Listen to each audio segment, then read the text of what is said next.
aula, então, que seriam os pitfalls na execução do potencial evocado motor. A Silvia vai ser a palestrante e a Carla vai ser a moderadora, certo? E semana que vem nós vamos ter, dia 16, então, né, nós vamos ter a avaliação das neuropatias compressivas por ultrassom pela Juliane e depois pela Ana Luciana, certo? Então, da minha parte seria isto.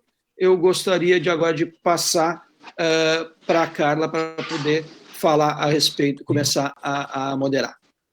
Tudo contigo, Carla. Obrigada, Marrone. Boa noite a todos. Para quem não me conhece, meu nome é Carla, eu sou neurologista e neurofisiologista pelo Hospital das Clínicas da UFMG, onde atualmente sou médica assistente. Gostaria de dizer que é uma honra participar desse projeto piloto e gostaria de parabenizar todos os envolvidos por essa excelente iniciativa. Como o doutor Marrone falou, essa será a nossa 11ª aula, a segunda em monitorização intraoperatória, e teremos como tema os pitfalls na execução do potencial evocado motor do trato córtico-espinhal. A aula vai ser apresentada pela querida doutora Silvia, que foi minha primeira e principal mentora em monitorização. Ela é fisiatra e neurofisiologista pela USP, foi uma das pioneiras na monitorização nas neurocirurgias em nosso país, com destaque para cirurgias do ângulo ponto cerebelar, incluindo a execução de potencial evocado motor córtico nuclear, tema sobre o qual ela defendeu seu doutorado, também pela USP, e tema sobre o qual também possui algumas publicações de relevância internacional. Nos dias de hoje, ela é uma grande referência em mapeamento de área eloquente, sobretudo em cirurgias com paciente acordado. Ela é diretora técnica da Brain Spine, atuando nos principais hospitais de São Paulo, além de diretora da defesa profissional e coordenadora da banca de monitorização da SBNC. Tudo certo, doutora? Podemos começar? Vamos começar. Gostaria de agradecer o convite, frisar a importância que é esse projeto da SBNC, que visa aproximar os colegas do Brasil todo, para que a gente possa dar trazer as novidades na área de neurofisiologia, em todas as áreas da neurofisiologia, e a gente mantenha a diretoria aberta para que todos participem, todos tragam suas demandas, todos façam seus questionamentos. As aulas, elas ficam abertas no YouTube e os palestrantes estão sempre aptos a responder a questões, mesmo que sejam encaminhadas depois por e-mail da SBNC, a Sandra encaminha o palestrante. É uma excelente iniciativa dessa gestão, da presidência do Dr. Marrone, e eu espero que esse curso continue nos nossos próximos meses, traga sempre bastante novidade. A minha aula hoje versa sobre um tema que aparentemente é muito básico, que é o tema de potencial evocado motor. O potencial evocado motor do trato córtico-espinhal, ele é um procedimento corriqueiro em todas as monitorizações, praticamente, que são realizadas no centro cirúrgico, mas ele tem algumas pegadinhas e tem alguns conceitos que devem ficar muito nítidos e sempre serem executados pelas pessoas com cuidado. Então, trazendo uma linha do tempo do potencial evocado motor, a técnica de multipulso, que tornou possível a realização do potencial evocado motor no centro cirúrgico, foi descrita em 1993 por Taniguchi. Já em 94, a gente teve o primeiro caso de monitorização no Brasil, na ACD, uma cirurgia de escoliose do Dr. Ricardo Ferreira. Naquela época não existia potencial evocado motor ainda no centro cirúrgico. Ele fazia outras técnicas de eletromio e potencial evocado somatosensitivo. Em 1996, eu me juntei a ele na monitorização, assisti alguns procedimentos com ele, entrei de cabeça nas cirurgias de escoliose, no mesmo ano em que o potencial evocado motor se tornou possível no centro cirúrgico. Então, eu e o potencial evocado motor temos a mesma idade. Tá? Em 2001, eu e o Ricardo trouxemos os 2 primeiros Digital MSD 185 para o Brasil, e só em 2002 o FDA aprovou o uso do Digitime. Mas a gente já tinha 2 aparelhos no Brasil e a gente já estava aí camelando para realizar o potencial evocado motor. Silvia, desde então, no Brasil, o número de pessoas... Silvia, tu estás apresentando a tela? Oi, Tu estás apresentando estou apresentando a tela. Quer que eu apresente Não, de não tá, novo? só está aparecendo tu. Você não Tô. compartilhou. Não compartilhou. Então, espera aí. Vamos lá de novo. Vamos lá. Está aparecendo? Não, Está aparecendo agora? Não, não. ainda não. Precisa clicar ali no apresentar agora. Então, eu vou entrar e sair da reunião de novo. Tá, ok. Clica Eu cliquei, apresentar agora, não sei ali por quê. embaixo. Ali embaixo Sorry, tem mais. an error has occurred when screen sharing. Vou de novo. Tá. Sorry, an error has occurred. Deixa eu sair da reunião Sai e entrar volta novo. de novo. Isso às vezes acontece com, que nem o Silvado falou, Google com Mac. Às vezes dá problema.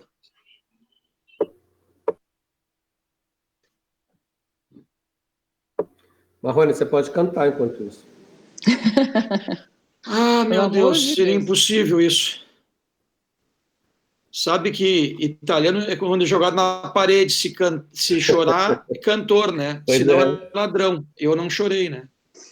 Ah, E aí, pessoal, estão vendo a tela agora? sim. Agora Agora Ótimo. sim. Volta então. Vai lá.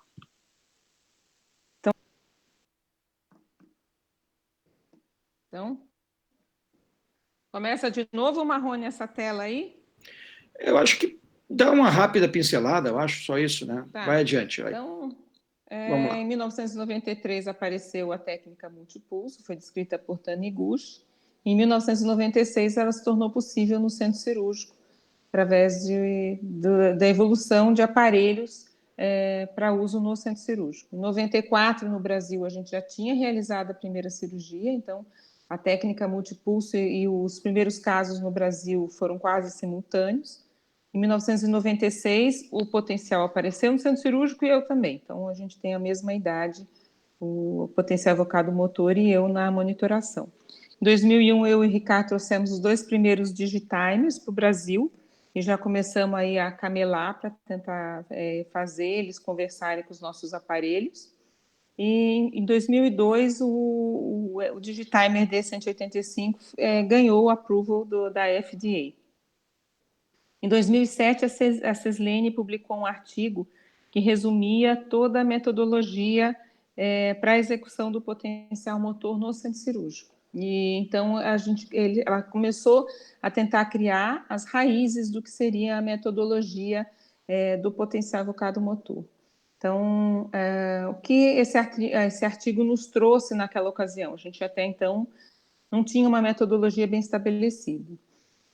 Ficou estabelecido que o potencial evocado motor seria realizado com trem de 3 a 9 pulsos, que o melhor intervalo entre pulsos era 3 ou 4 milissegundos, que era o tempo de recuperação da onda D, com 2 estímulos consecutivos, que a duração do pulso ideal variava de 400 a 500 microsegundos, sendo que 400 microsegundos parecia ser a melhor duração de pulso.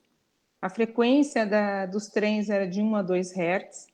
As montagens eram C1, C2, C3, C4, CZ, CZ mais 6, ou estimulações hemisféricas, C3, CZ, C4, CZ. A estimulação deveria ser anodal e monofásica. Deveria ser realizado um TOF para averiguar que não havia bloqueio de junção milneural e o potencial evocado motor deveria ser realizado num ambiente com TIVA, que é anestesia endovenosa total. Os músculos que eram indicados para captação eram APB, TA e H, por serem músculos de melhor representação cortical. Preferencialmente, as montagens C1, C2, C3, C4 eram usadas para cirurgias de coluna e, no caso de cirurgia de coluna, podia-se agulhar músculos miótomos que estavam sob risco e mais um miótomo de controle. As montagens hemisféricas eram mais indicadas para casos de cirurgias cerebrais. A gente vai dar a aula toda versa sobre um review de todos esses parâmetros que foram estabelecidos em 2007 pelo grupo do DELETS. Esses parâmetros foram revistos, o potencial evocado motor com estimulação cortical direta por McDonald em 2017. Ele falou que a melhor forma de executar esse potencial seria com trem de 5 pulsos. O EASY realmente os melhores era 3 a 4 milissegundos. E apesar do artigo dele não versar sobre potencial evocado motor do trato córtico bulbar, ele falou que 2 milissegundos seria mais indicado só para essa situação de trato córtico bulbar. A duração do pulso dele foi a grande novidade, foi 200 microsegundos, uma frequência de 1,5 Hz, estimulação anodal e monofásica.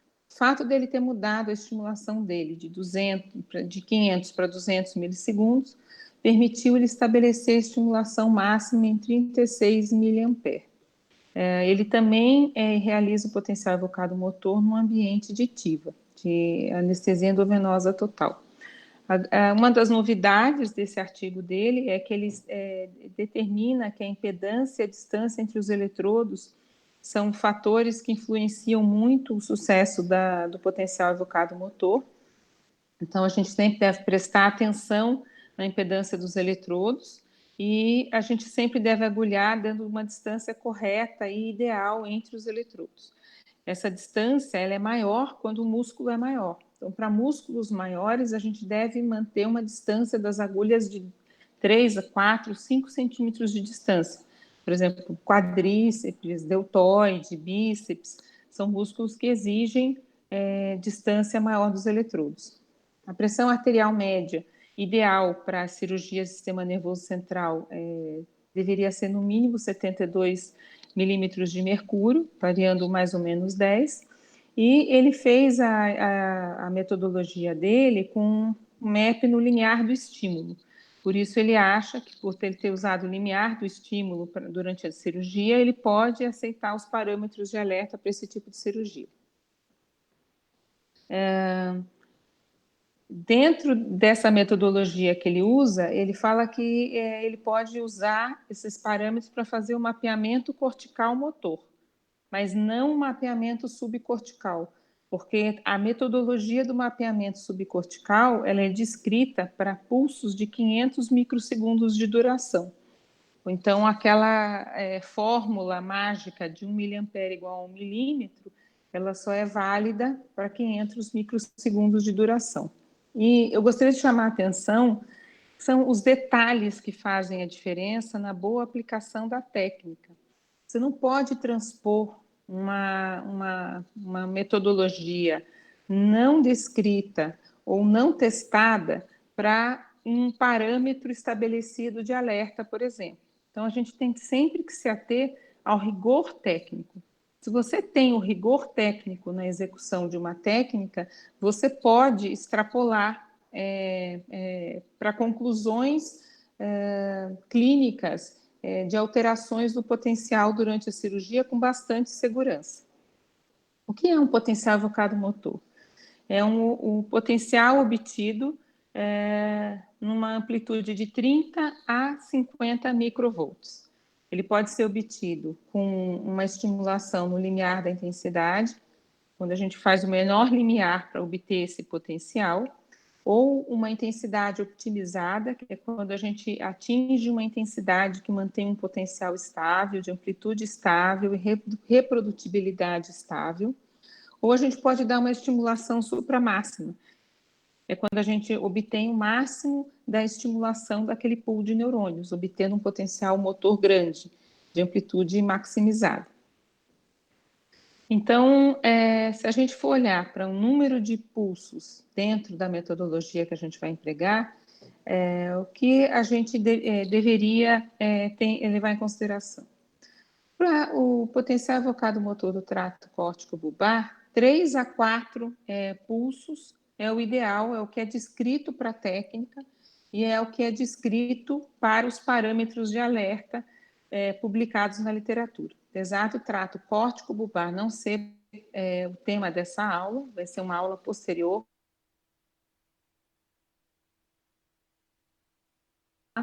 o número de pulsos. 4 a 5 pulsos no trem parece ser um bom número para você começar para fazer o potencial evocado motor do trato córtico espinhal. E naqueles casos em que você tem uma dificuldade de conseguir o potencial, em que você já tem um paciente com déficit prévio, você tem uma piora intraoperatória, a gente aumenta o número de pulsos para 6 ou 7. Atualmente, a gente já não usa muito 8 ou 9 pulsos dentro de um trem.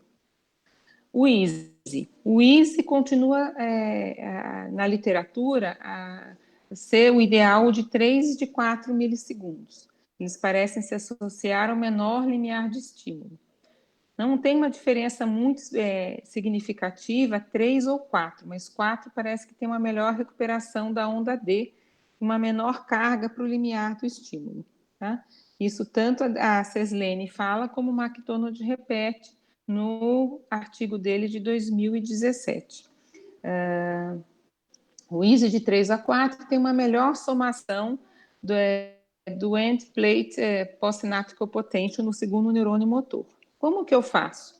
Eu estabeleço a intensidade do estímulo, geralmente eu começo com 3 milissegundos, e aí eu mudo o EASY para 2 ou para 4 e eu estabeleço qual é o melhor EASY para aquele paciente, naquela intensidade que eu já defini ser a melhor intensidade para obtenção de um potencial motor estável.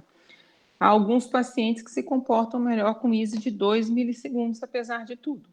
Então, eu sempre busco o melhor EASY para aquele paciente. A duração de pulso.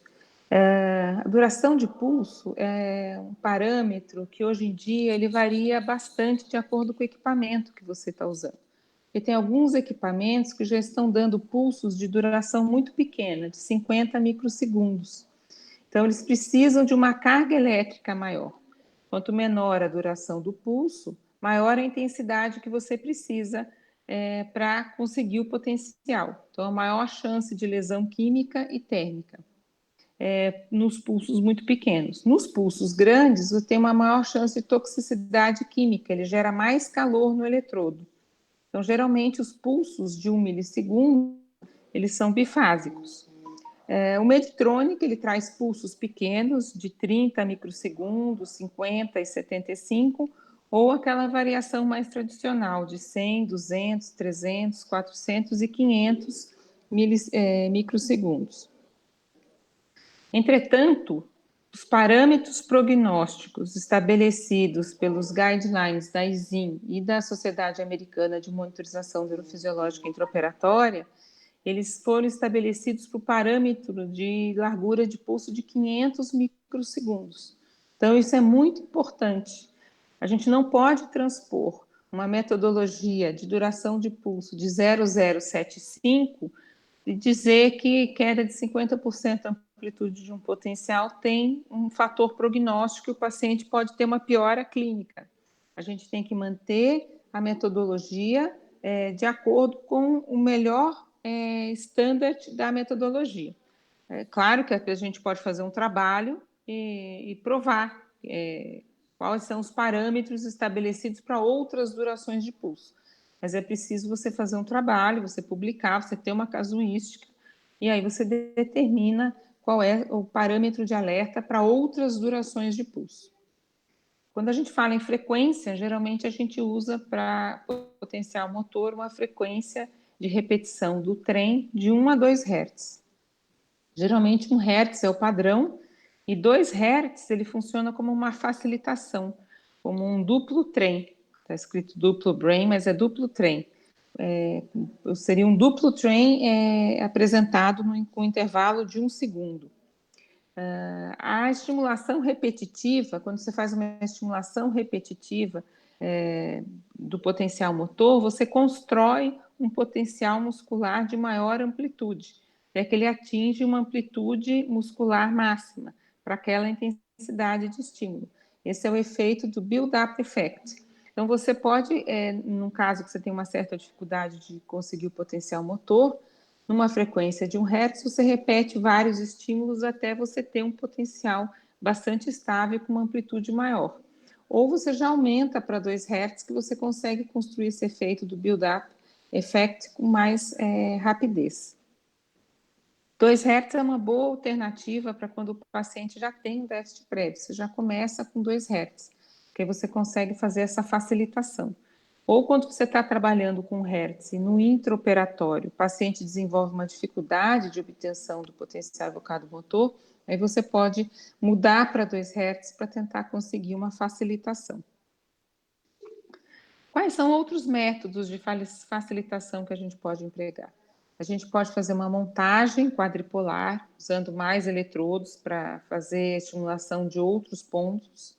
A gente pode fazer uma estimulação, uma facilitação homônima, quando a gente dá 2 estímulos no mesmo trajeto, então ela é homônima, no mesmo sítio, por exemplo, o double train, ele é uma facilitação homônima, ou uma facilitação heterônima, quando ela é feita em sítios diferentes.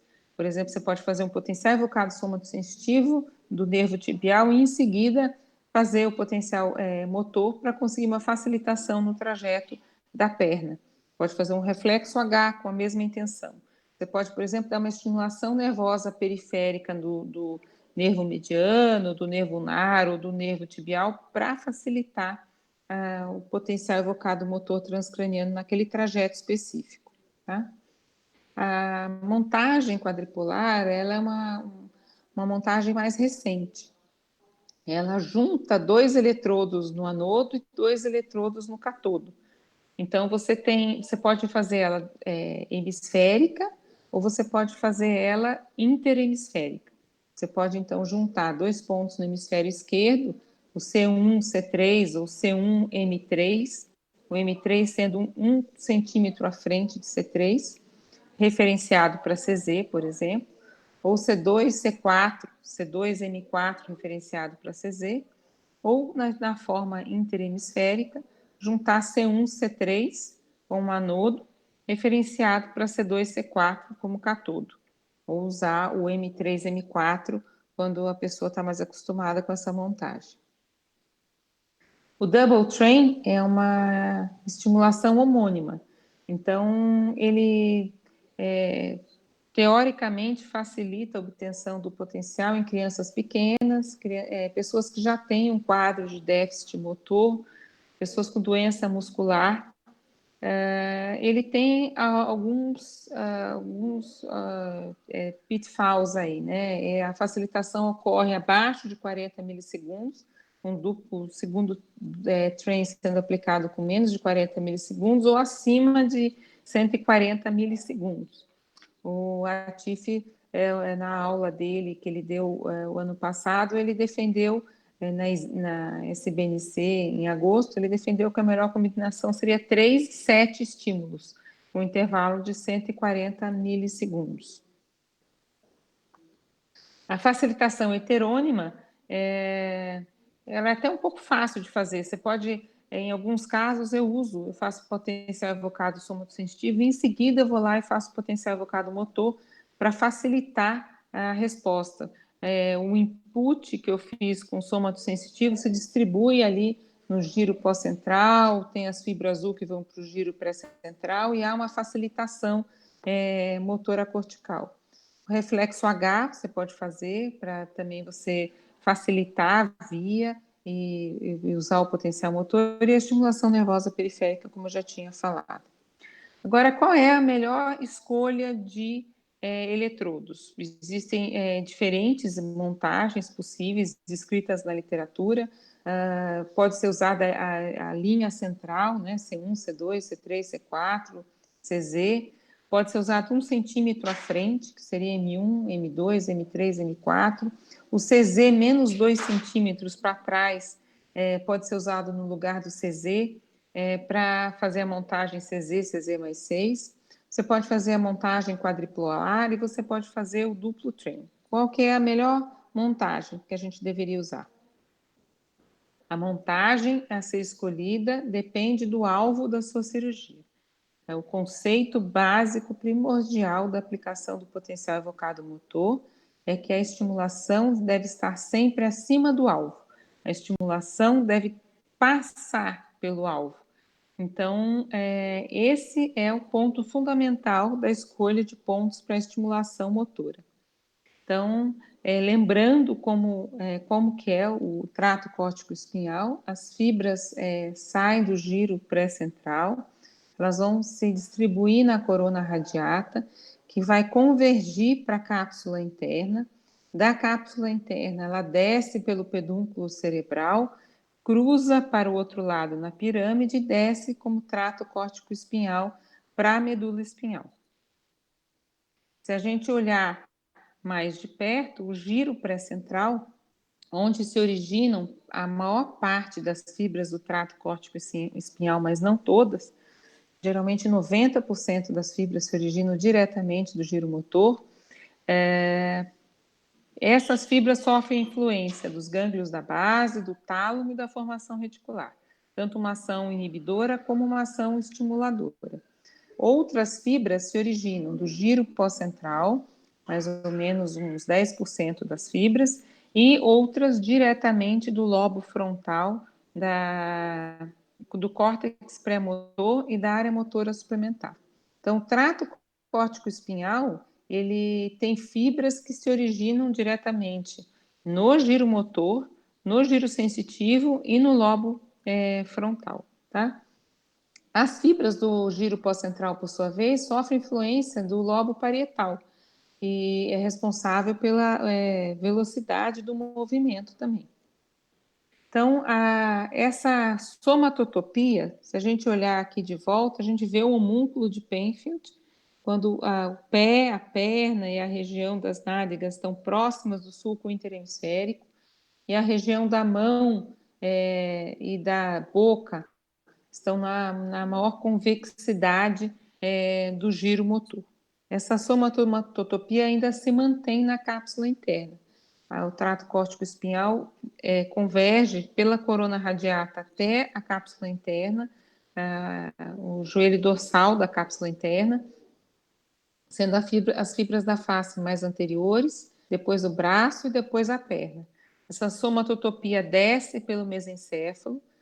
A gente pode ver ainda que há uma divisão da distribuição do trajeto das fibras. Mesmo na pirâmide, essas fibras elas ainda correm separadas, e quando elas chegam no funículo lateral da medula, a parte mais medial do funículo lateral são os músculos cervicais e de tronco, braço e perna mais lateralmente. Então, essa somatotopia acompanha o trato córtico-espinhal no seu trajeto descendente. Como que é a estimulação de trem de pulsos para produzir o potencial evocado motor muscular?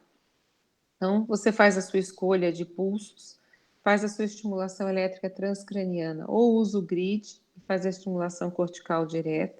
Você provoca ondas D descendentes que vão convergir sobre o segundo neurônio motor e vão resultar no potencial evocado muscular. Se você olhar a medula espinhal, a onda D, ela transita no funículo lateral da medula, que é onde transita de 85% a 90% de todas as fibras do trato córtico-espinhal, e são fibras que decussaram, são fibras que vêm do hemisfério contralateral.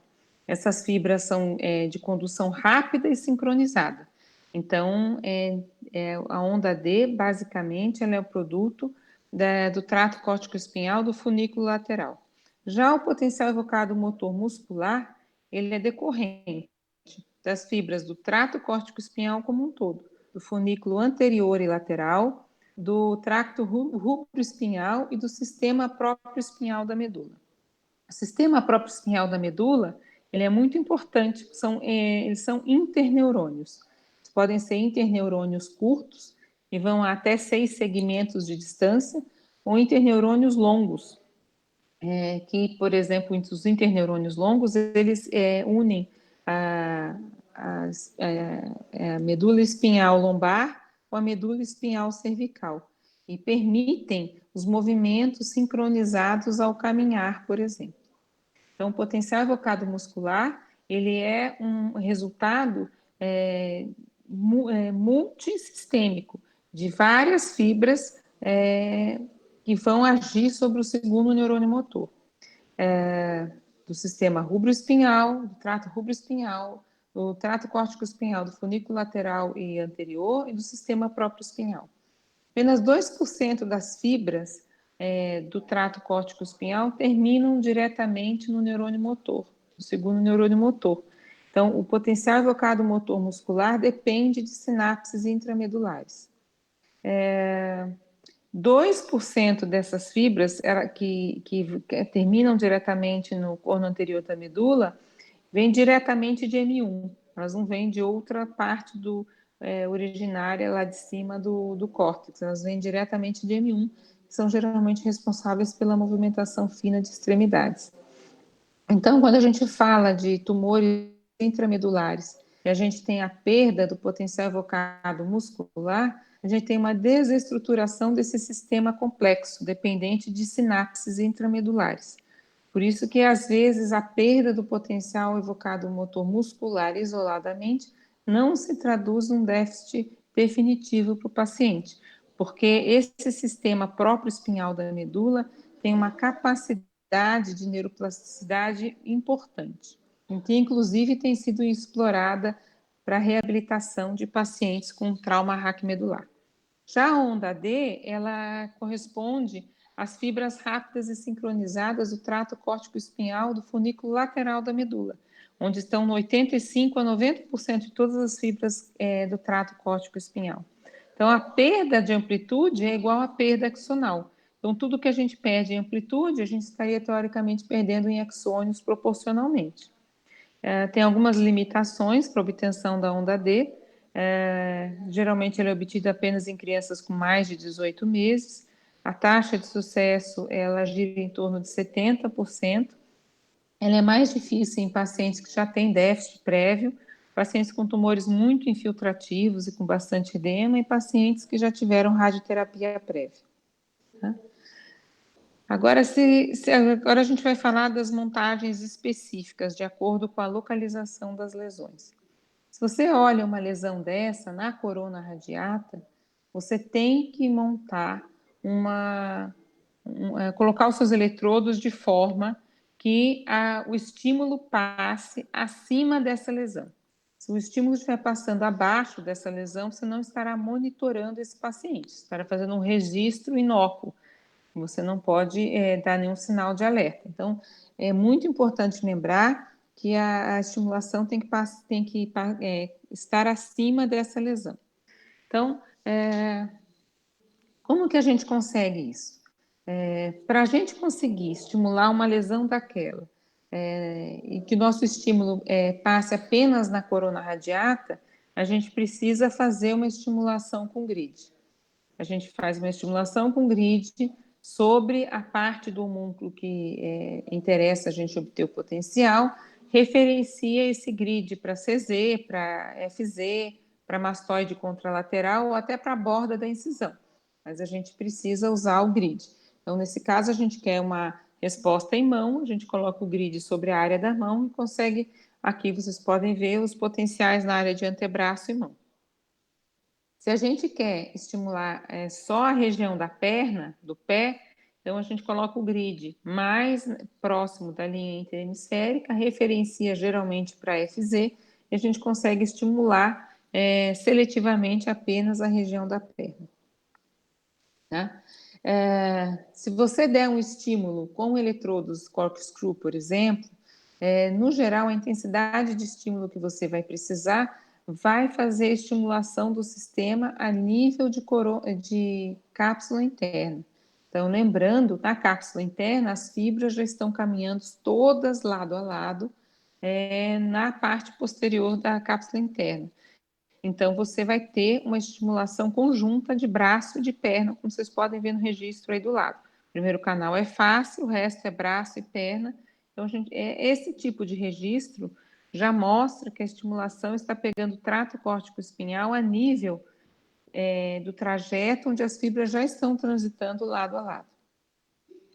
Então, se a gente tem um tumor a nível de corona radiata, acima de cápsula interna, mais lateralizado para a região de face e mão, a gente tem que colocar o grid nessa região, fazer uma estimulação referenciada para CZ, FZ ou mastoide contra. E aí a gente faz uma estimulação seletiva dessas fibras e a gente consegue obter potenciais motores musculares apenas na região que a gente precisa do homúnculo de Penfield. Se a gente der uma estimulação muito forte e com eletrodos corkscrew, a gente vai estar estimulando abaixo do tumor, mesmo que em corona radiata. E a gente não está, então, transpassando o tumor, como é o nosso objetivo. E a gente tem um registro que não vai nos trazer segurança e muitas vezes vai pegar o homúnculo inteiro. A situação se complica um pouco quando a gente quer fazer a estimulação seletiva de perna, quando o tumor está na corona radiata mais medial, mais próximo da distribuição de perna. Então, a gente tem que pôr o grid na região da perna e referenciar ele para FZ, para tentar conseguir só as fibras de perna. No caso aí, é um registro de TA e AH. Tá?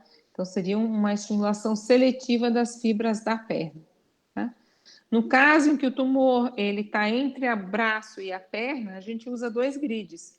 A gente põe um grid para a região da perna e um grid para a região do braço.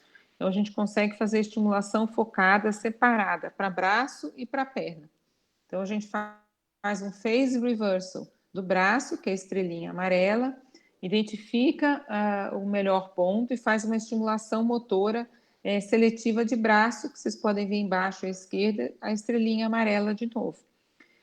A gente faz uma tentativa de fazer o phase reversal do nervo tibial, nesse caso não foi bem sucedida, mas mapeia o grid e a gente obtém resposta em TA e AH, como vocês podem ver na estrelinha azul aqui abaixo no centro. Então, a gente faz uma estimulação contínua e alternada do strip 1 e 2 e consegue estimulação de braço e de perna separadamente. O grande desafio é você conseguir uma estimulação focada e separada apenas de perna. Por que isso é um desafio? Porque a perna e o pé eles são mais profundos, eles entram pelo sulco interhemisférico. E nessa localização, há maior população neural. Então, é mais difícil conseguir essa estimulação seletiva. Quando que está indicada a estimulação seletiva de perna?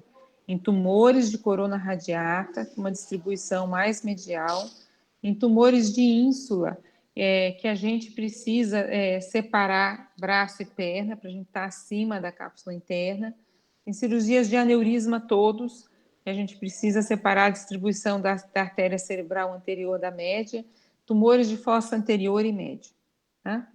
Qual é uma das possibilidades para a gente conseguir uma estimulação focada só de perna?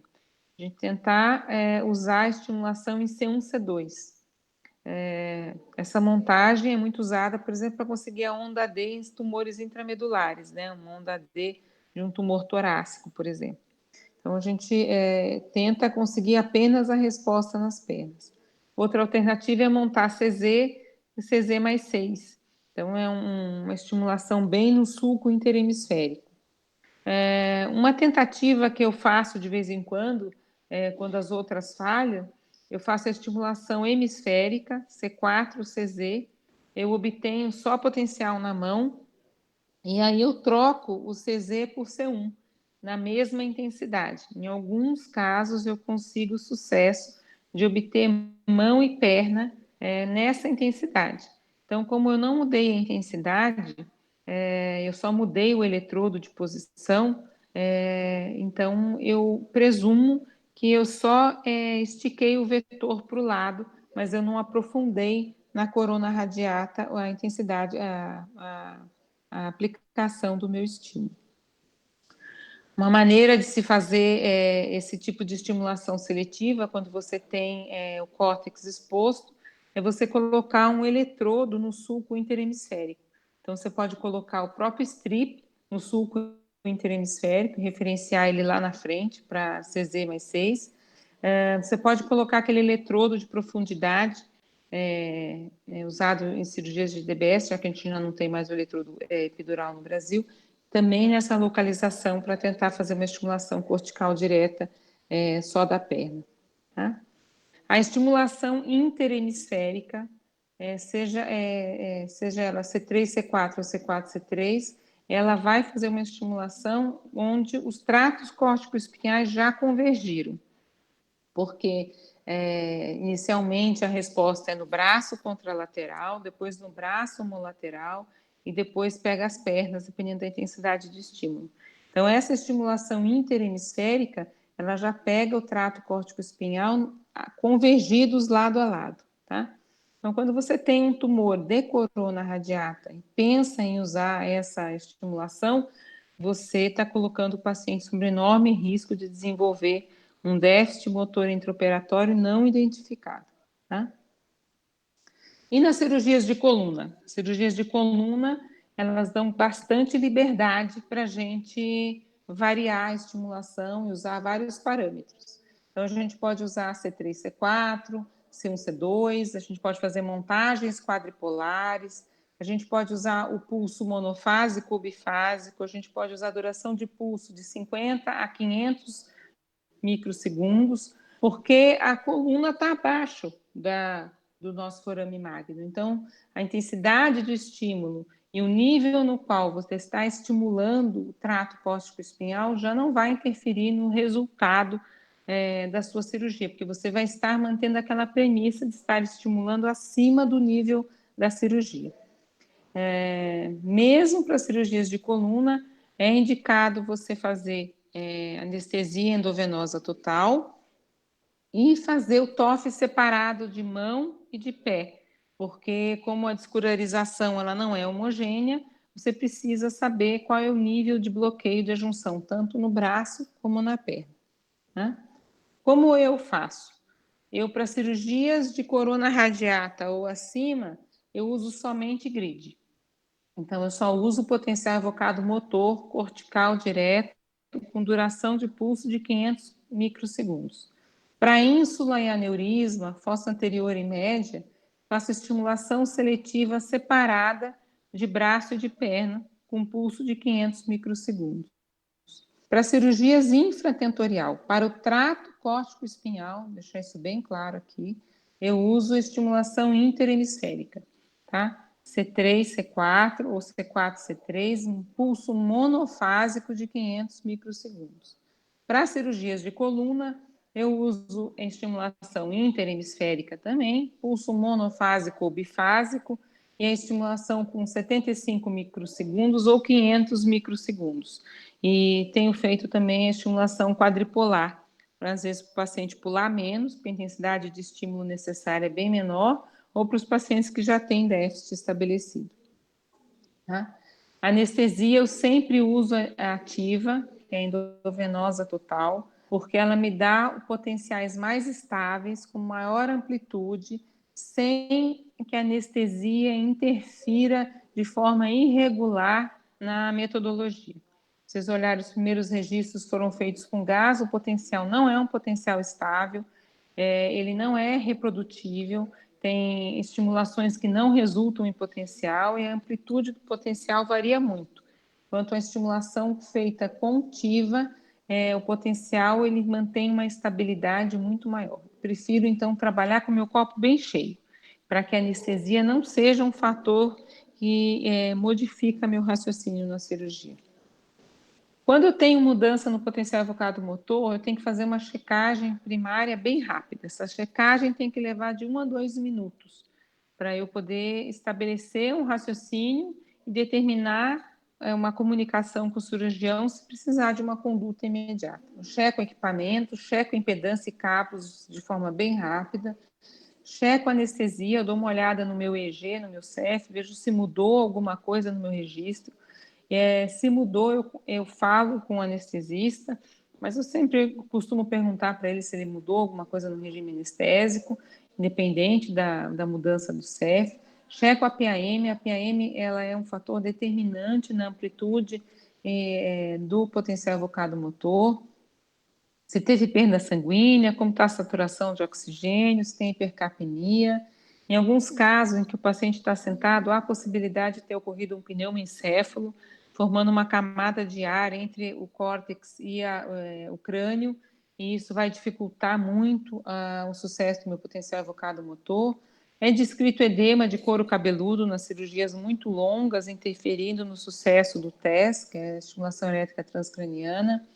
O fading deve ser considerado naquelas cirurgias muito longas, mas você já vem observando uma queda progressiva, não é uma coisa abrupta que acontece de um momento para outro, é uma queda contínua e global de todos os seus potenciais que vem vindo ao longo da cirurgia. Você tem que correlacionar com a manobra e com o tempo, a manobra e o momento da cirurgia, para você poder decidir se aquilo está relacionado com algum fator que deve ser corrigido. Então, você checa rapidamente o potencial evocado somatossensitivo para ver se é uma isquemia de membro, se é o posicionamento, você já checou a pressão arterial, se foi em bolos, às vezes você até checa o pulso arterial periférico. Você aumenta a intensidade do estímulo, melhorou o potencial, você faz um novo baseline e continua dali. Se você aumenta a intensidade de estímulo e não mudou o potencial, você não conseguiu recuperar o potencial, você comunica ao cirurgião. O que é a perda do potencial motor? É o potencial com uma amplitude inferior a 30 microvolts, quando você já está dando a intensidade máxima do seu equipamento. Você já está usando lá 7, 8, 9 pulsos de 500 microsegundos e mesmo assim você não tem a recuperação do potencial para além de 30 microvolts. Então, você perdeu o potencial. Agora, a interpretação do potencial evocado motor varia de acordo com a localização da cirurgia.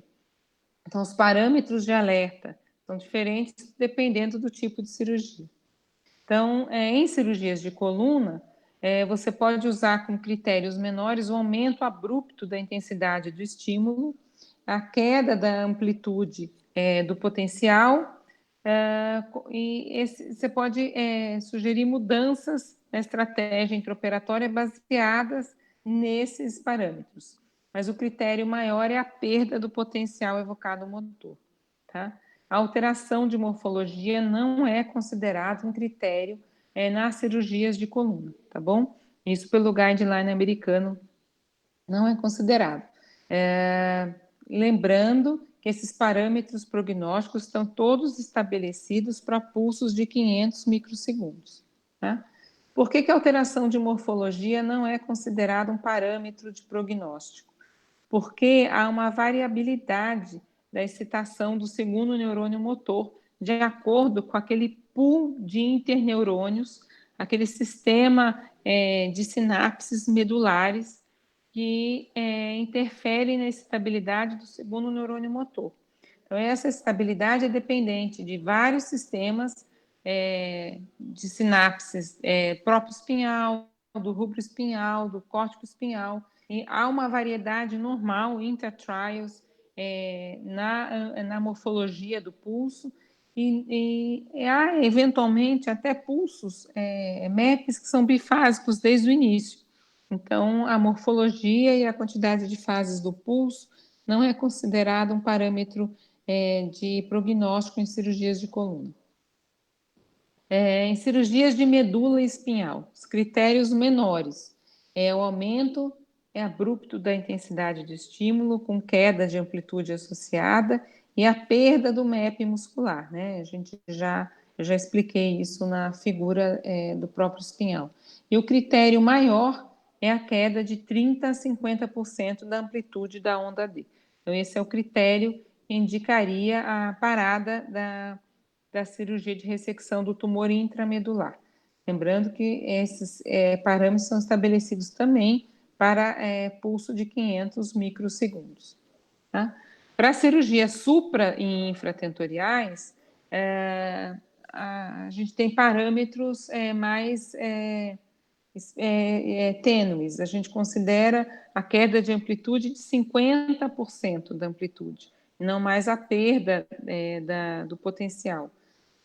Se a gente tem uma deterioração do potencial que é reversível, ou uma perda que se reverte, você chega a perder o potencial, mas você consegue reverter isso na cirurgia, você pode vir a ter um déficit transitório no pós-operatório, pode não ter déficit nenhum, tá? Se você tem uma deteriorização que é irreversível, você vai ter um déficit no pós-operatório, ele pode ser transitório ou não. Agora, se você tem uma perda do potencial, você vai sempre ter um déficit definitivo no pós-operatório. Lembrando ainda que esses parâmetros estão estabelecidos para pulsos de 500 microsegundos. Recomendação, tanto da Sociedade Americana de Monitorização Intraoperatória quanto da ISIM, é que a anestesia para fazer potencial evocado motor, independente do tipo de cirurgia, é sempre ativa. O IOM deve ser realizada por pessoal treinado. A interpretação, ela deve eliminar fatores intervenientes, que levam à queda do potencial sem fator prognóstico, né? Relacionada com uma PAM, que você manda aumentar, um aumento de impedância de um cabo mal funcionante, etc. A UMEP é uma metodologia segura e que já está muito bem estabelecida na literatura, tá? Então, qual é a mensagem principal dessa aula? É que o MEP, para ser bem executado, ele depende de uma boa técnica, bom conhecimento anatômico, bom conhecimento da fisiologia. Usar sempre anestesia endovenosa total, que você obtém maiores potenciais, mais estáveis, com menor intensidade de estímulo, e a correlação prognóstica é mais segura. Os guidelines e as recomendações da ISIM e da Sociedade Americana são estabelecidos dentro de um ambiente contiva. Então, você não pode transpor esses parâmetros para um ambiente com gás. E atentem para o alvo, tá? Se a lesão está na corona radiata, você obrigatoriamente tem que usar um grid. Grid na região da mão, se é uma lesão mais lateral, ou na região do pé, se é uma lesão mais medial. Se você tem uma lesão a nível de cápsula interna, você pode fazer uma estimulação separada com eletrodos corkscrew para braço ou para perna, se o seu alvo é cápsula interna. Se a sua lesão é infratentorial, você pode fazer uma estimulação interhemisférica com uma intensidade média. E se a sua lesão é na coluna, se cirurgia de coluna, você pode usar a estimulação interhemisférica na intensidade que você quiser, porque você vai estar sempre acima do seu alvo. O objetivo do potencial motor é trazer máxima segurança na cirurgia, aumentar a sobrevida do paciente com qualidade de vida, tá? E se vocês puderem ler, quiserem ler apenas um artigo, uma revisão de potencial motor, eu recomendo o guideline da Sociedade Americana, que é muito bem escrito e traz uma revisão muito detalhada de todo o sistema e a metodologia do potencial motor. É isso aí, agora eu estou aberta para perguntas. Doutora, muito bom. A gente já tem algumas perguntas aqui. Você está me ouvindo bem? Estou ouvindo bem. Ok, vamos começar então com a pergunta do Alberto. Ele pergunta: o parâmetro de alerta não pode ser estipulado a partir da estabilidade das respostas obtidas durante a cirurgia? Sim, se você tiver uma variedade de potencial motor muito grande, que precede uma queda do potencial motor, se ele já vem vindo com uma variação intertrials importante da resposta, uma queda da amplitude do potencial é mais difícil de ser estabelecida. Então, você fica com a sua interpretação um pouco comprometida. Você precisa estar vindo com uma estabilidade de respostas para você identificar a queda verdadeira da amplitude do potencial. Ok. Ainda o Alberto, ele pergunta sobre a disposição de eletrodos corticais com disposição, acho que com referência em FPZ, também teria resultados semelhantes. Teria resultado semelhante. A Ceslene me contou, numa das visitas que eu fiz ao serviço dela para acompanhar algumas cirurgias, que ela fez um trabalho não publicado, variando o ponto de referência para o potencial evocado motor, cortical direto e mapeamento cortical subcortical. Então, ela usou vários pontos diferentes na cabeça, e ela usou até pontos fora da cabeça, ela não teve uma variação muito importante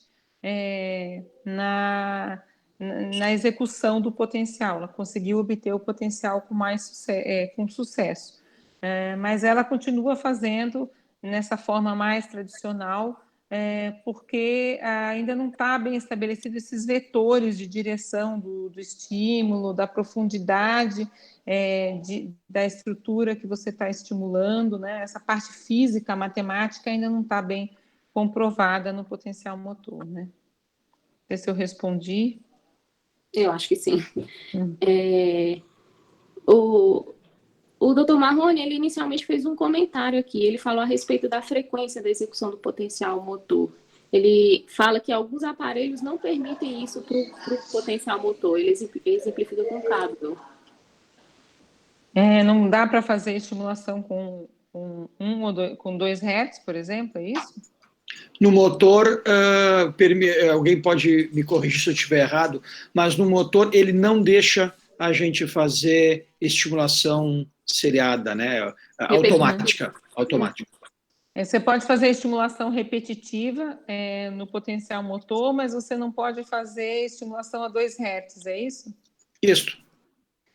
Isso aí, você não tem um problema na execução da técnica com isso, mas você perde aquela facilidade de facilitação com 2 Hz, que é muito útil, né? Principalmente se o paciente tem alguma dificuldade, já uma hemiparesia, alguma coisa, uma criança, por exemplo, às vezes é útil você usar 2 Hz, porque você tem um efeito de build-up do potencial aí e te ajuda, né, a conseguir um potencial mais estável, né? Era isso ou tem mais alguma parte da pergunta que eu não respondi? Não, é isso depois. Tu pode também seguir o chat junto com a Carla vai ajeitando, pode seguir o chat ali também, tá, Silvia? Tá. O doutor Marrone deu um exemplo aqui, ele fala, exemplifica um caso, tumor intramedular a nível de T5, para paresia espástica com força grau 4, paciente anestesiado e não obtivemos MEP, ou até mesmo onda D. Qual seria a melhor montagem do MEP? Quadripolar, mais próximo da linha média, se não der C1, C2, qual? Então, quando o paciente tem um tumor T5, você pensa em fazer uma montagem mais específica para membros inferiores, porque você vai registrar a onda D sobre o trato córtico-espinhal para membros inferiores. Mas nem sempre C1, C2 é a melhor montagem, né? Eu, particularmente, prefiro usar sempre C3, C4, porque eu acho que ele é mais efetivo em obter potencial nos 4 membros. Você pode usar um potencial quadripolar para você obter a onda D. O Wilson fez um caso recentemente em que o paciente tinha déficit e ele montou quadripolar C3, C1, C2, C4 e ele deu pulso único para conseguir a onda D e ele deu multipulso para conseguir o potencial muscular e ele conseguiu uma onda D super linda, super estável ao longo de toda a cirurgia. E foi um caso bem bonito, né? Ele pode até comentar, se ele já não tiver bebido toda a garrafa de vinho aí dele, ele pode dar uma comentada. Wilson? Bebeu a garrafa. Eu não estava achando o microfone, eu estava só ouvindo. Maldade. Não, a estimulação de onda D é um desafio sempre, eu acho, né? Embora a gente leia que as respostas são estáveis e são permanentes, elas não variem, mas a variabilidade que a gente encontra nas modalidades de estimulação para conseguir essa estabilidade, na minha parca experiência, ela é muito grande. Eu já vi, por exemplo, o Delete fala muito em double train para a onda D. Eu confesso que eu tentei várias vezes double train na onda D, para mim sempre funciona mal. Claro que eu não estou absolutamente questionando o Delete, né? Ele, mais do que ninguém, sabe o que ele faz. Mas eu já consegui onda D em algumas oportunidades com estimulação de pulso simples. Essa que a Silvia está falando é interessante. Tem um caso que provavelmente a Silvia até vai colocar mais para frente, não hoje, porque não cabe, de uma loucura de onda D, onde ela variava polaridade negativa e positiva, provavelmente em função de variação de estimulação, mas essa resposta com estimulação single pulse ela é bastante possível. É como a Silvia falou, C1, C2 eu também não gosto, para falar a verdade. A minha experiência com C1, C2 para onda D não é o que a gente vê na literatura, né? Embora seria uma solução para esses tumores medulares. E eu não bebi a garrafa de vinho toda, tá? Eu tomei 2 taças, deixa de ser mais. Posso ir para a próxima pergunta, então, gente? Pode. O doutor Marrone ainda, ele pergunta em relação ao uso do strip grid. Caso o cirurgião não queira fazer uma abertura que não permita isso, não é raro, né, acontecer, o que fazer? Infelizmente. Atualmente, Marrone, os meus cabelos brancos já me permitem peitar o cirurgião. Então, eu falo para ele que a técnica é, para a corona radiata e acima, só grid. E se ele não puser o grid, eu não vou ter o potencial motor. E se o paciente acordar com déficit, não é responsabilidade minha, porque a técnica é apenas com o grid. Então, ele que resolve, ele é soberano. Eu vou mapear com a canetinha. Mapeamento não é monitoramento. Você pode mapear, é recomendado, indicado que você mapeie. Eu vou adorar que você mapeie, eu adoro mapeamento, mas eu não estarei monitorando. Se no meio do caminho acontecer um déficit, eu não saberei que está acontecendo déficit. Põe o eletrodo de corkscrew que é mais barato para o paciente. Eu não vou colocar porque sou eu que vou assinar o laudo. Então, atualmente, o cabelo branco me permite ficar um pouquinho mais feroz no centro cirúrgico. É bem estressante essa situação, porque, na verdade, né, doutora, tem algumas situações, por exemplo, às vezes um tumor, como eu entrei recente numa cirurgia, dentro do giro do cíngulo, aí ele não está pegando o córtex motor, mas pela extensão do tumor, ele com certeza pegava o trato motor, tanto é que a gente teve problema durante a cirurgia. O acesso era bem complicado, era contralateral, o cirurgião ele mal tinha espaço para trabalhar. Então, assim, não tinha como colocar o strip, não era porque ele não queria. A lesão era acima da cápsula interna, não tinha como colocar o strip, o cirurgião foi devidamente orientado de que as montagens hemisféricas transcranianas não são as mais adequadas, mas às vezes era o que dá para fazer. Então, nessa situação, por exemplo, eu fiz uma montagem hemisférica C3-CZ para membro superior, CZ mais 6, que eu prefiro ao C1, C2, para membro inferior, e de fato, mesmo estimulando com o aspirador, chegou um momento que eu tive uma resposta súbita com a estimulação subcortical dinâmica, e quando eu falei, vamos medir o limiar, eu tive uma resposta enorme. Agora ele falou, vamos fazer o motor, porque veio muita coisa aqui. E de fato perdeu. Então, assim, não é a técnica adequada, definitivamente. O cirurgião estava ciente, estava todo mundo ciente, mas atendeu. E era o que dava para fazer. Então, assim, acho que tem que ver cada caso. Eu tento brigar sempre para cirurgia oncológica, para mim, é sinônimo de craniotomia extensa. Nem sempre o cirurgião ajuda.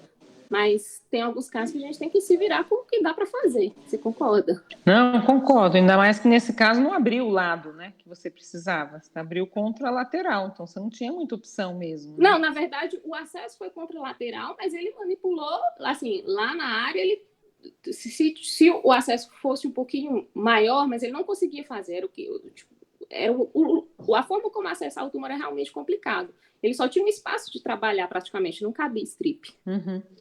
Você fez a única coisa que estava ao seu alcance e funcionou. A gente só não tem a garantia que vai funcionar, né?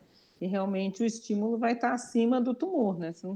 Mas você fez, você deixou ele bem avisado, que você não tinha essa garantia, né? Pode descrever isso até no laudo, né? Que foi feito, não teve variação do potencial durante a cirurgia, mas não se sabe onde está passando exatamente. Mas se não tivesse tido, por exemplo. Isso, exatamente, o valor preditivo negativo.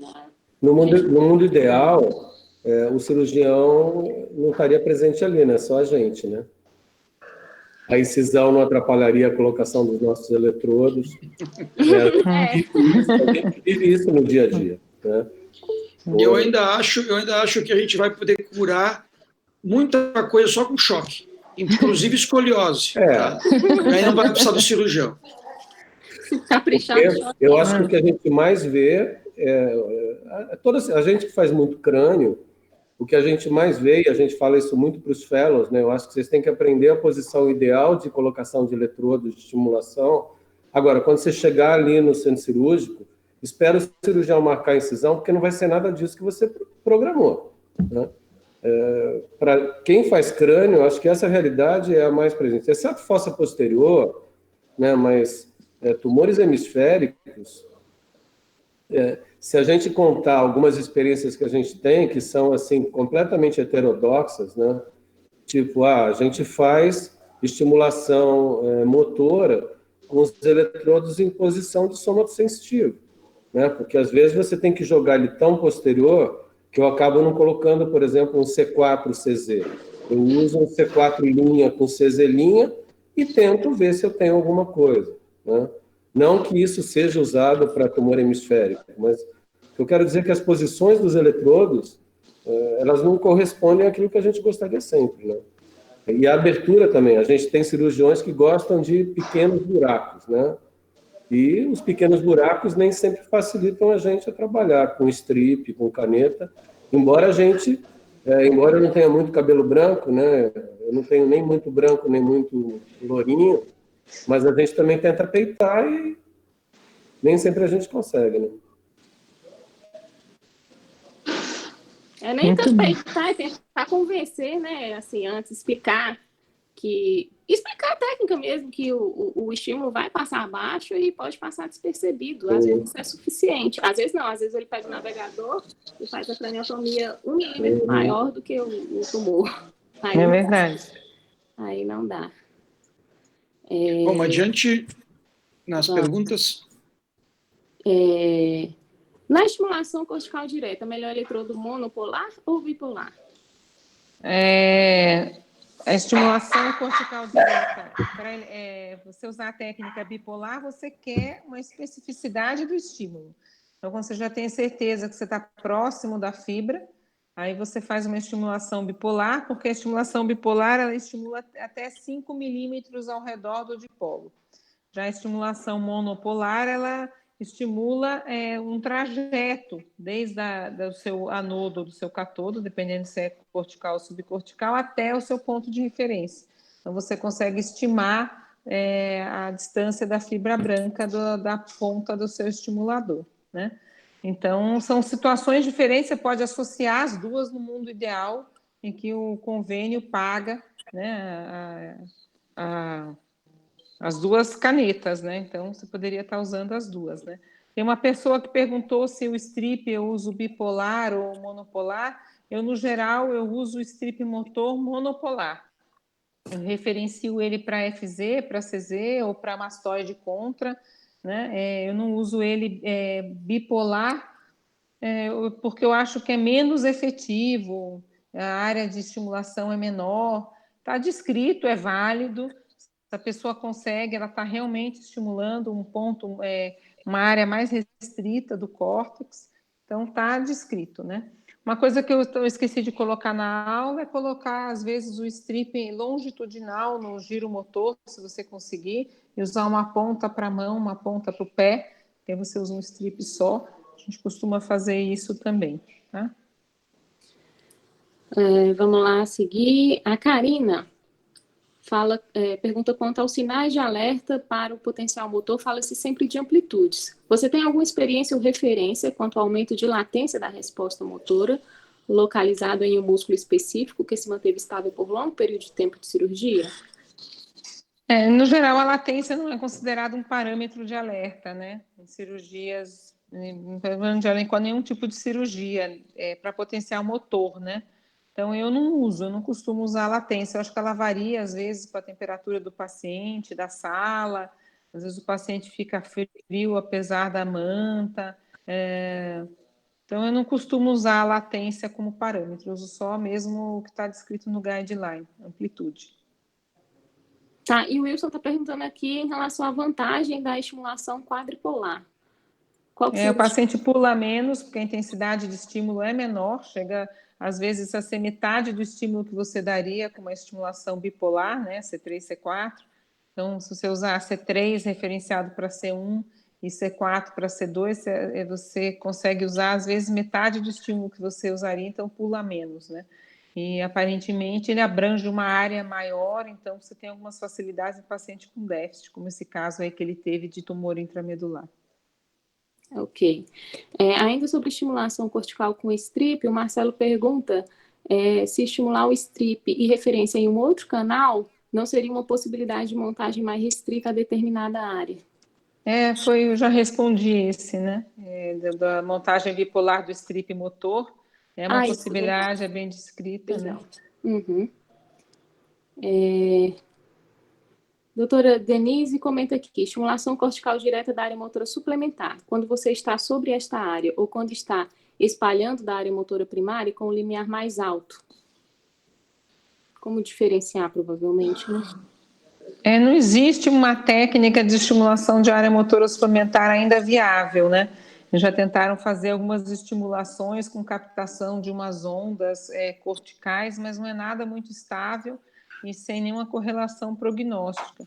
Então, se o tumor está na área motora suplementar, o ideal talvez fosse fazer acordado, né? Que é a única maneira que você teria mesmo de fazer o diagnóstico de déficit de área motora suplementar. Especial com motor cortical direto, mais a movimentação ativa do membro. Pode falar, Marrone. Desculpa, isso que a Denise colocou é extremamente importante. A gente viu que tem essas técnicas de cortical ali para a área motora suplementar, mas não fechou muito bem, né? Eu acabo dizendo o seguinte, pessoal, se a gente pegar a área motora suplementar, o cara vai sair plégico e depois de uma semana volta. Vamos lá, isso aí é uma maneira geral, né? Porque não tem como monitorar. No final das contas, não dá para explicar muito para o cirurgião que ele não vai entender, né? Então, eu digo isso para eles e deu, né? Isso eles aceitam. É a ideia do movimento, não é o movimento em si. Então, pronto, isso aí já aceitou. Eu não sei o que vocês acham a respeito disso. Pode falar. Pode falar, Wilson. Estimulação de área motora suplementar, a gente vê que não tem nenhuma técnica que seja fidedigna e confiável, mas a estimulação motor, o potencial motor, ele é um parâmetro muito importante para a gente alimentar o cirurgião. Né? Ontem eu fiz uma cirurgia, anteontem eu fiz uma cirurgia, o tumor de área motora suplementar, o potencial evocado motor preservado. Eu falei para ele que o paciente provavelmente sairia com déficit, porque era a área motora suplementar, quer dizer, não tem como, não é cirurgia espírita, né? Ele tem que tirar o tumor. E o paciente acordou hemiparético, grau 1 para 2, e embora a gente normalmente trabalhe com uma semana, 15 dias, em 36 horas o paciente estava mexendo, em 48 horas ele estava com força recuperada. Então, eu acho que, óbvio, a gente não tem como, né? A Silvia tem um caso que ela filmou, inclusive, o wake-up test, né? O paciente acordou com o pé paralisado com o potencial motor. E a gente viu isso, quer dizer, o potencial estava íntegro, eu garanti para ele que o paciente não tinha déficit, mas que ia acordar com déficit, né? Eu acho que o potencial evocado motor para a área motora suplementar, claro que ele não é uma garantia 100%, né? Como nenhuma técnica que a gente utiliza, mas ele é um parâmetro que, particularmente a mim, ele dá muita segurança no que eu estou dizendo para o cirurgião. Ele garante a integridade de M1, né? Então, sim. Então, você está garantindo para o cirurgião que M1 está intacto. Então, se o paciente acorda com déficit, a área motora suplementar vai recuperar. Sim. Agora, sem o potencial evocado motor confiável, você não tem o que falar. Não tem como saber, porque eu já vi também como chama? Vascularização arterial para o córtex motor para M1 anômala, saindo da região frontal. Então, se tivesse havido isquemia daquelas artérias, sem uma monitorização de M1, a gente poderia ser, de fato, uma isquemia de M1. Perfeito. E sem a gente poder. Isso já me aconteceu uma vez. Agora, o Alberto traz aqui um caso de paciente chocado com potenciais motores estáveis. É realmente um caso raro, né? Porque a gente sabe da dependência da PAM para a estabilidade e para a obtenção dos potenciais motores, né? Principalmente naquelas cirurgias de coluna cervical estenosadas com mielopatia, PAM estável e alta é fundamental para a gente ter estabilidade do potencial motor, né? Acho que de perguntas e comentários é isso, pessoal. Silvinha, posso colocar alguma coisa, Silvinha? Óbvio que você pode, Ricardo, estava esperando. Desculpa, não, é só umas coisinhas aqui. Eu sou uma pessoa que começou a usar um aparelho igual a ti, que é o Digitimer, e que a gente não tinha mais do que 50 microsegundos de duração. O aparelho Cadwell, os irmãos Cadwell, eles seguiram a mesma duração para não ter problema com o FDA americano. Então, hoje a gente continua tendo só 50 microsegundos ou 75, que a gente conseguiu que eles aumentassem na última versão. Bom, isso é uma coisa. Então, a gente está usando isso. Como uma das maneiras de melhorar isso, o que a gente faz? Vou me restringir à cirurgia de coluna, tá? A gente aumenta o número de ondas D. A gente, em vez de jogar 5 ou 7, a gente joga 9. Isso me facilita um pouco mais lá o motoneurônio, a chegada dessas ondas D. A outra coisa é que eu sempre fui um adepto de usar os 250 Hz de frequência, quer dizer, o Easy de 4 milissegundos, né? O Easy de 4 milissegundos, a gente tem uma polifasia enorme nas nossas respostas. E aí eu vou entrar num ponto contigo e que eu achei... Pô, primeiro eu te elogiar a aula, que foi do cacete a tua aula. Pode ficar registrada do cacete aí, quer dizer do caralho, não ia ficar muito bem. Então, a tua aula foi excelente. E alguns pontinhos só que eu queria dar um pouquinho da minha opinião para ver o que tu achas, né? Então, assim, como eu uso sempre 4 milissegundos de Easy, e eu sempre estou com o potencial polifásico lá, quando tu usas o 2 milissegundos, o que tu vai ver é um potencial mais bonitinho, mais bifásico quase, né? Que seria interessante usar lá para os córticos bulbares, que é o que vocês usam, né? Na verdade, quando a gente usa esses 4 milissegundos, e com uma intensidade de pulso sempre supramáxima, eu nunca usei em intensidade limiar, eu até usei quando surgiu o trabalho do Blair, é óbvio que todo mundo experimenta, nós vivemos numa área de experimento e o nosso experimento é possível porque nós temos ali o campo de prova mais legal, né? Então, eu usei isso, mas acabei que desisti porque eu via que eu não polarizava como eu queria. Bom, supramáximo. Com supramáximo, 4 milissegundos de Easy, a gente tem um potencial super polifásico. E na hora que eu perco fases, e aí, Quinones Hinojosa publicou o trabalho, isso lá nos anos 90, a perda de fase é a primeira pulga na minha orelha. Eu estou falando se eu trabalhar com supramáximo e se eu trabalhar com 4 de Easy. Se eu trabalhar com 3 de Easy, se eu trabalhar com 2 de Easy, esquece isso, concordo absolutamente contigo. Mas se eu tiver com 4 segundos, a diminuição da polifasia me chama a atenção antes de cair a amplitude do potencial. Isso era uma coisa.